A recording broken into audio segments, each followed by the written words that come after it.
The car was going far too fast and didn't even stop, the kind of Pellic that drives like that. The little tyke was safe, but Bob suffered a minor wound.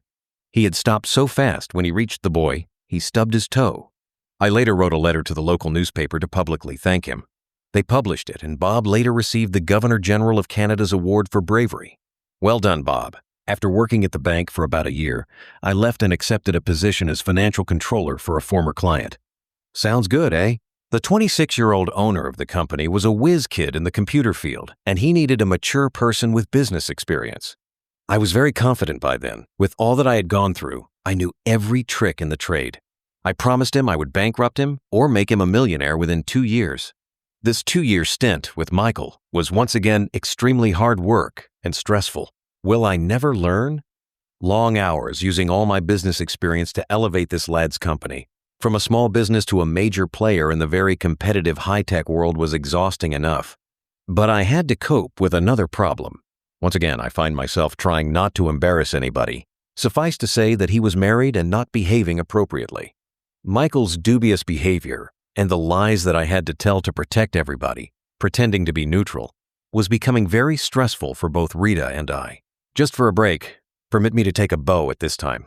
I was actually on national television news twice, both times being interviewed regarding success in business. If only they knew the whole story. I was now age 55 and beginning to feel that I had worked hard and long enough, in my humble opinion. My body and mind were now telling me that I should investigate the possibility of early retirement. While I was still relatively sane, after explaining my feelings to Michael, I asked for a settlement and the use of my company car for the next 12 months. He agreed, and we parted company. Incidentally, he currently lives in a $2 million home in the ritzy part of Ottawa. Also, I am pleased to tell you that he has contacted me several times whilst I have been writing this book, and we have worked together on a couple of his many projects. But as Rita and I were outside of Canada, that's another story. In order to figure out if retirement was in fact feasible, I developed quite a complex computerized spreadsheet, and I juggled around with financial models for several weeks. My financial experience and creative thinking helped me enormously. I came to the conclusion that we could both get out of the rat race and retire in relative comfort. Notice I said relative. We planned for Rita to continue to work whilst I made all the arrangements regarding the house disposal and fine-tune our plans. This would probably take about 12 months. I returned the company car and purchased quite a luxurious full-size van, complete with bed and all kinds of goodies necessary for the kind of life we had planned. The house was put on the market at a fair price, honestly, but the sale was hampered by the damn separation business. Just at that time, the Quebec government had a provincial referendum regarding separating from the rest of Canada.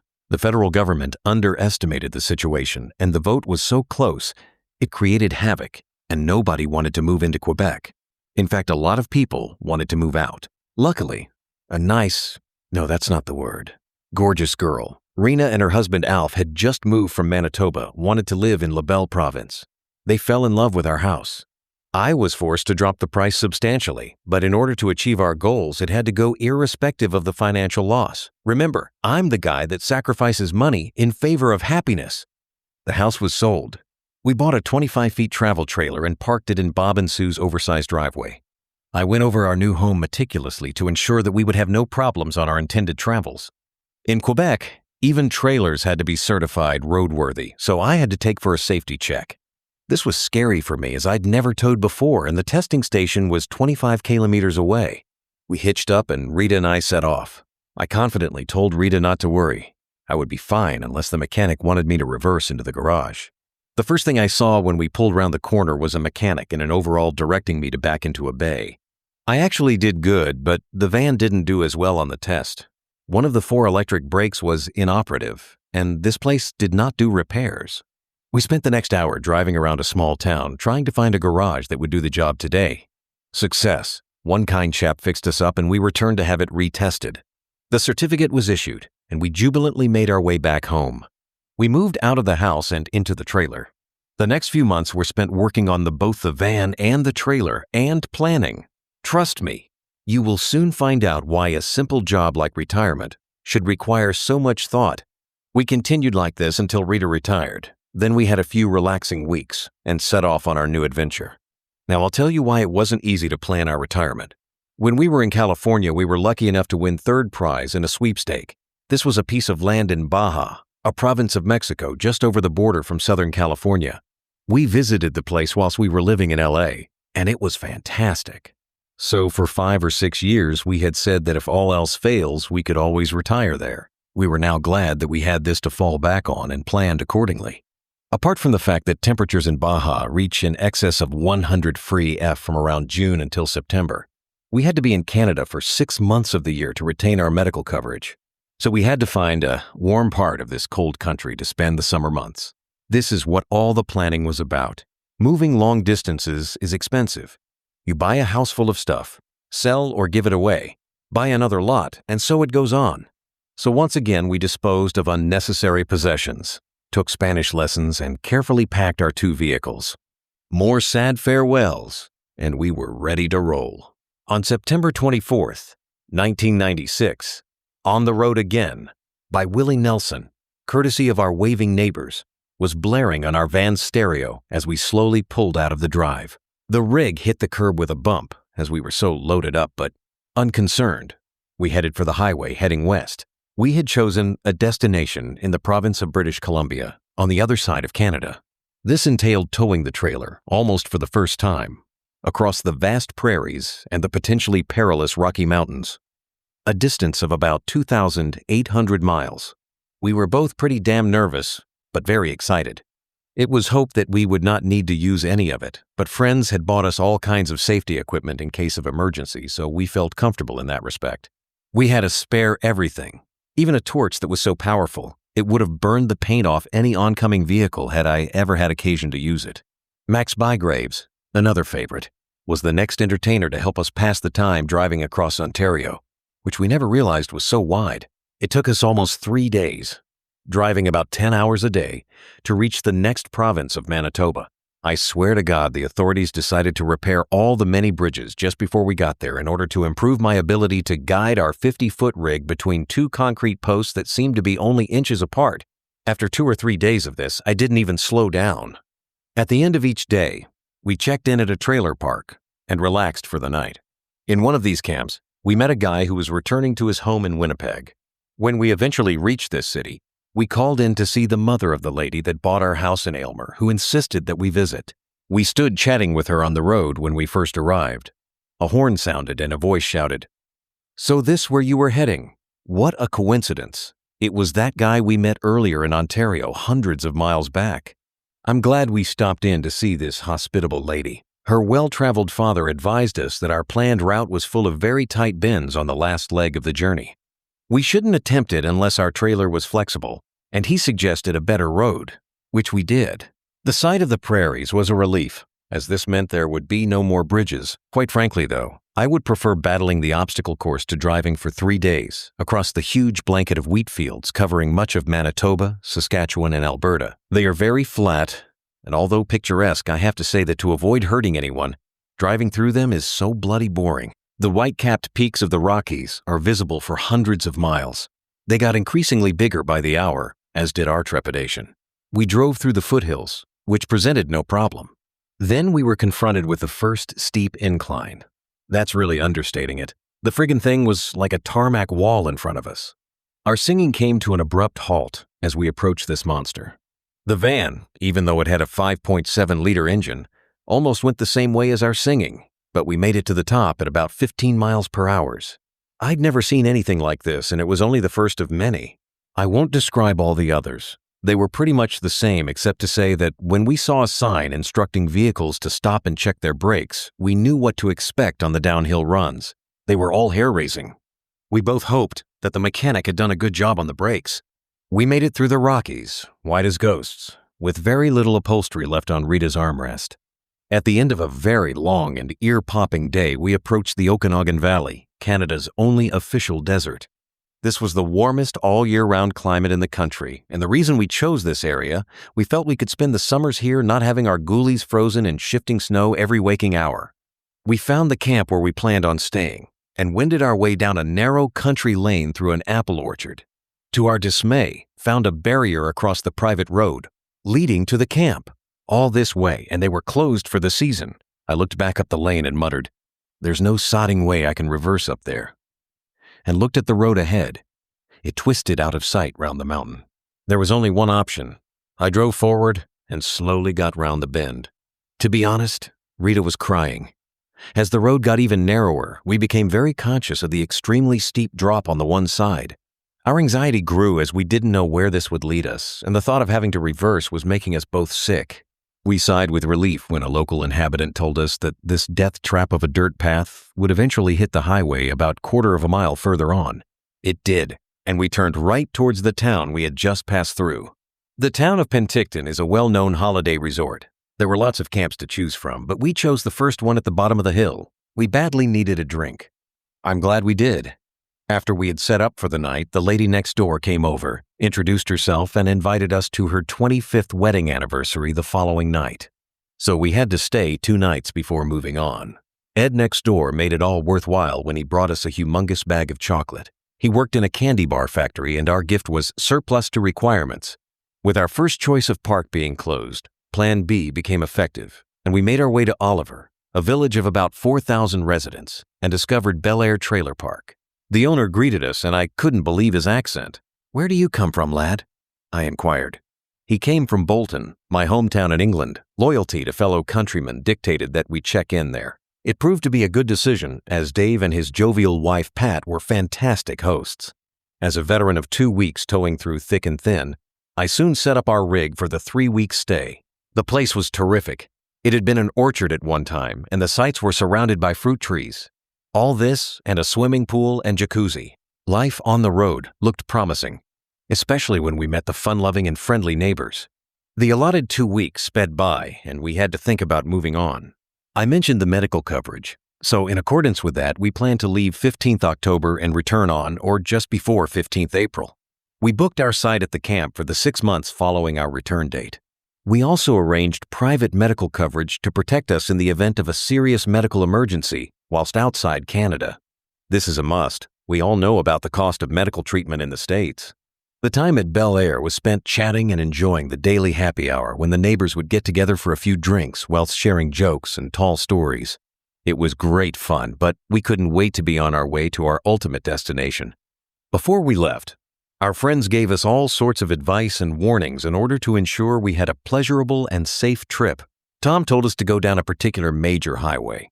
He said it was a lonely drive, but it would save us a few hours driving time. Paul suggested a different route as it was interesting, but took a little longer. Which route should we take so as not to offend either of our helpful friends, was the obvious question. Simple. We take the fast way down and return via the scenic route and set off as planned. On the 15th, full of enthusiasm, retirement in Mexico, 1996 to 98. It was only a 30-minute drive to the U.S. border, which we crossed with no trouble into Oroville, Washington. The first leg of our roughly 2,000-mile trip took us through Oregon and Idaho and into Nevada. Tom hadn't been joking when he said it was lonely. There was absolutely nothing for hundreds of miles. We drove till my eyeballs ached, and it was dark. There was still no civilization to be seen. I pulled off the road and backed the trailer onto a sandbank to level it. While checking things out, something brushed against my leg and I shit bricks. I thought it was a rattlesnake or some other dangerous desert creature. I screamed and flew into the trailer to check. No bite. It must have been a small piece of tumbleweed. Relieved, I put my head down and fell into a semi-coma. I think it was the bright sunshine and desert quiet that woke us the following morning around 6. We washed, had a hearty breakfast, and set off. Did you see the movie, years ago, when the great Bob Hope was hacking his way through the dense jungle not knowing that there was a super highway running alongside him hidden by the trees? That's what soon came to my mind. We had traveled only for a few minutes and discovered this all-night restaurant with a trailer park. It was only 7 a.m., and there was even a coach there with tourists all over the place. If only we'd driven for another 5 minutes. Anyway, we stocked up with necessities and continued on. Las Vegas, again! We had planned, need I say, to stay the night, and our friend Tom had given us the name, or so I thought, of Bob's Town Casino. But I'd forgotten which way he'd told me to turn when we hit Flamingo Road after leaving the highway. I chose to turn left. We suspected that this had been the wrong choice when we started driving through the center of this almost gridlocked city. It was so scary, I just steered between the traffic and let the other drivers get out of my way. When the road started to get wider with all the highway ramps and exits, I decided it was time to ask directions, as we were obviously driving out of the city. I had indeed turned the wrong way, and not only that, I had the name of the casino wrong. It was Sam's Town, not Bob's. Another battle back down Flamingo Road, past where we had come off the highway, and about a mile further we arrived at our destination. It was worth all the aggro. The place was fantastic and provided us with an easily accessible and beautiful site. A night stay was only $16, but I thought that was too cheap, so I dropped $200 in their slot machines to show my appreciation. Rita's just reminded me that she was bloody annoyed. We continued through Nevada and California, then took a detour around Lake Havasu to see the new home of London Bridge. We all know it's not, but they paid us a good price for it, so we didn't rock the boat. If I was a bridge, I would sooner be there than in London.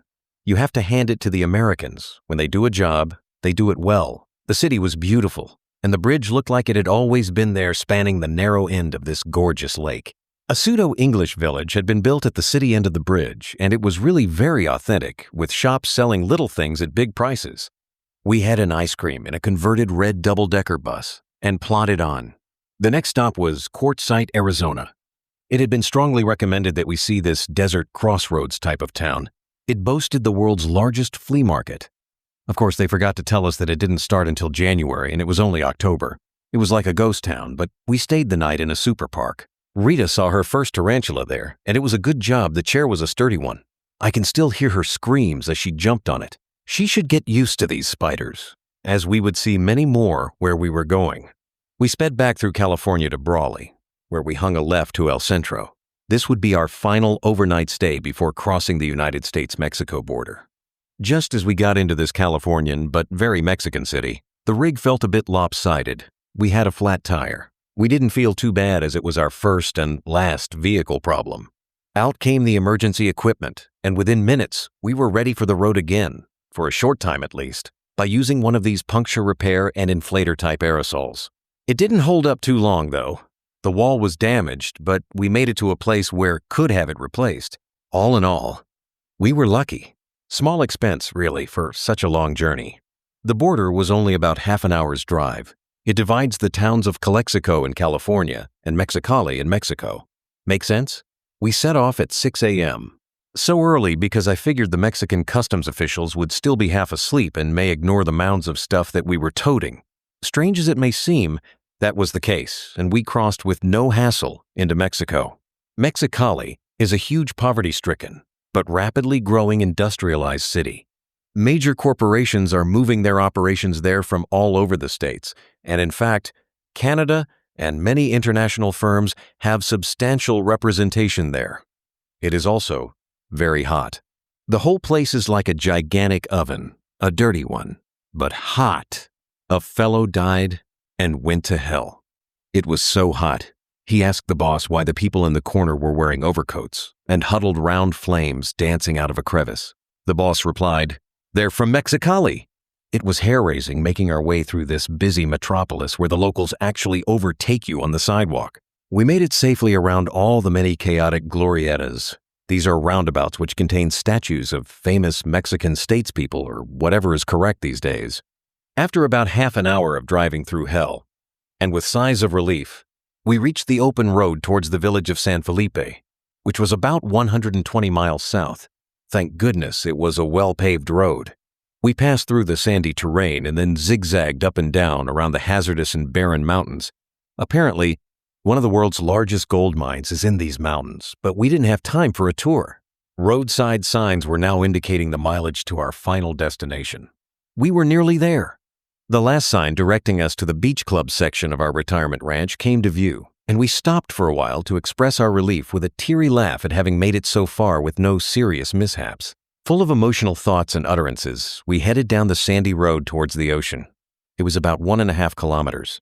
El Dorado Ranch at last. Boy, had it ever changed from our previous visit. The place was full of sun-tanned bodies lying in the hot sun, relaxing in the beautiful pool and jacuzzi, or staggering back and forth to the poolside bar. There was a 200-site trailer park, with all the facilities including electricity and water. This may not seem important to you in civilization, but in the desert it is a sight for sore eyes. The backdrop for this utopia was the crystal-clear Sea of Cortez, reputed to be one of the best fishing waters in the world. It was quite breathtaking to find all this. We rushed to the office to check in and faced our first disappointment. All the lots that had been given away as prizes were way back in the majestic mountains, gracing the other horizon. We would need a heavy-duty four-wheel drive to travel the 20 or so miles to our dream spot. Not very practical or acceptable. However, this was not a problem, as we could exchange the lot for another one in the popular residential part about 2 km from the sea. Mexican laws at that time were rather complex about foreigners owning seafront property, so hence the distance from the water. What was an unexpected problem is that the replacement lots were now selling for a minimum of $2,000. As we had been away for so long, and in Canada, we had no knowledge of this. On top of that, we would have to have a septic tank installed before we could live on it, even in a trailer. This was a recent Mexican law and would cost about $800. We hadn't planned on either of these expenses, so it was quite a setback. Somewhat deflated, we chose to stay overnight at the other park belonging to the ranch to assess the situation. We bumped along this gravel road and, after being shaken almost to death, we pulled into this nice but basic park. There was electricity on some sites, but no water. However, washing and toilet facilities were provided. We chose an electric site and settled in to discuss our options. The next morning, the salesman arrived and drove us around to view the various available sites. These were 82 feet square lots on streets leading off the main gravel road. It was very picturesque and we got excited again. But this didn't last too long. There were none available on the street we chose, which the first resident had named Little Dirt Road. What a sense of humor. I took a chance and told the salesman that unless we could buy on that street, we would forget the whole thing and head back to Canada. Miraculously, one came available. The lot was a resale by a guy that became sick and had to remain in the States. The price was $1,900, but it had no septic tank. We went to take a look and found it to be in a very desirable location. We would have a good view of the sea from the back and a superb vista of the mountains at the front, including El Diablo, the highest peak in Baja. We were very tempted, and then even more so by an unexpected discovery. I noticed a pipe poking up through the sand. I investigated and found a brand new oversized concrete septic system.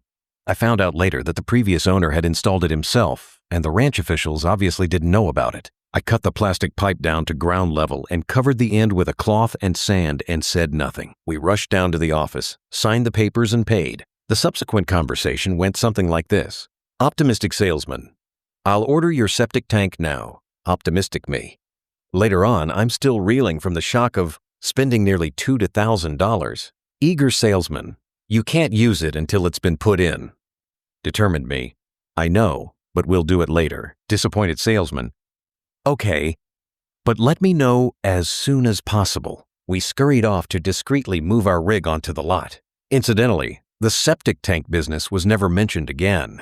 We were thrilled that it had all worked out for the good, and were even more thrilled when we met the friendly and obliging neighbors. They had built really nice houses, and they all rushed to visit the Canadians with a funny English accent. There was only a house at one side and one at the rear, both of which were placed in such a way that they did not obstruct our views. We settled in and drank our way through lots of ideas about our future plans. A local builder by the name of Juan would build us a small concrete block shell for peanuts, and I could put a roof on and finish it off myself. Our finances would stand that. We could take the trailer back to Canada and leave it parked permanently to avoid towing every year. Rita quickly concurred, as she really didn't enjoy the towing aspect of our trip. I drew up a house plan having regard to simplicity and minimum size room requirements. I paid special attention to the path of the sun when planning the size and location of the windows in order to maintain a cool interior. Therefore, I designed a basic house with rooms just big enough. I placed the kitchen on the side that would get the most sun with only one tall but narrow window at one end over the sink. This would also give me lots of wall space to fit cabinets. The shell was completed in about 2 weeks, and my work began. First job was the roof. This went well until I got overambitious and carried an 8x4 sheet of 1 plywood up the ladder. When the sheet got to the top, the wind caught it and I fell to the ground, with the heavy wood hurtling towards me. I was fine, but poor Rita was not so lucky. She literally pushed the huge missile with her arm to prevent it from falling on my legs. But for her instinctive reaction, my legs would surely have been severed. Her bruises looked very serious, but she withstood the excruciating pain for weeks without medical help. She still has an indentation in her arm. What a trooper. I had the opportunity, and I accepted, to buy things we would eventually require. I picked up a 500-gallon galvanized water tank, a propane gas fire, and a brand new propane cooker. There were several builders' yards in the town, so buying wood, etc. was no problem. There was a problem, however, finding straight pieces of wood and quality fittings. They were just not available, so I had to make do. Any specialty materials had to be bought in El Centro, but the break was always welcome. I finished the roof with a lot of help from Rita, and no more flying lessons. The windows were then custom-made and installed by a local workman, and the building shell was now fully enclosed. My engineering background and DIY projects experience paid off. I installed a conventional copper pipe plumbing system with a 1-2-volt water pump. I put the hot water tank outside so the propane heater would be supplemented by the sun and positioned it close to the kitchen and bathroom to avoid long waits for the hot water. We've all experienced that. I read up on solar power and installed a basic system that would provide lighting and power for the stereo and TV VCR. The house was now well on the way to completion, and we moved in on Christmas Eve to celebrate. We did move out again, though, as I decided to plaster a bit of the inside as an experiment. I got carried away and plastered every room, no matter how I tried to create a Mexican look. It turned out just like an old English cottage with its dark-stained beams and roughly plastered walls. So we hung brass ornaments all over the place and enjoyed the intimate and cozy result. I still had to fit cupboards in the kitchen and tile the floors, but for now it was habitable. We took some necessary breaks between projects and spent these either in the beach club area or, more often than not, at parties. There is one given by someone almost daily. This was a place where everybody lived life to the full. They worked on their individual projects, helped each other when they could, and then relaxed with lots to eat and drink. Beer in this hot climate was as cheap as water and flowed more freely. I have taken the trouble, for better or for worse, to express an opinion about Americans. Here are a few examples of why. Initially, we had a problem transferring our money from Canada to Baja. I won't bore you with the details why, only the outcome. Our money did arrive, but not before the delay created difficulties. A couple from Texas heard me screaming at the local bank manager. Actually, it was more meemawing than words. They approached, and we got talking. It turned out that they had a house close by ours, and we should call in and visit. We did, and after a couple of glasses of Wes's favorite brandy, he said that he and his wife Marg were going out to dinner that night, and we should join them at their expense. On top of that, Wes thrust a couple of $100 in my hand and said, "Get in a round of drinks, then you won't feel too bad. And use the rest to you help survive until your money arrives." Before we left for dinner, their friends, Ozzy and Roma, visited. Ozzy asked me if I had a generator. I told him no, and he gave me a 4,000-watt petrol generator. We were surprised even more when Don, our next-door neighbor, brought us a drink over and gave me a handful of money to help out. He didn't even know how much he was handing me.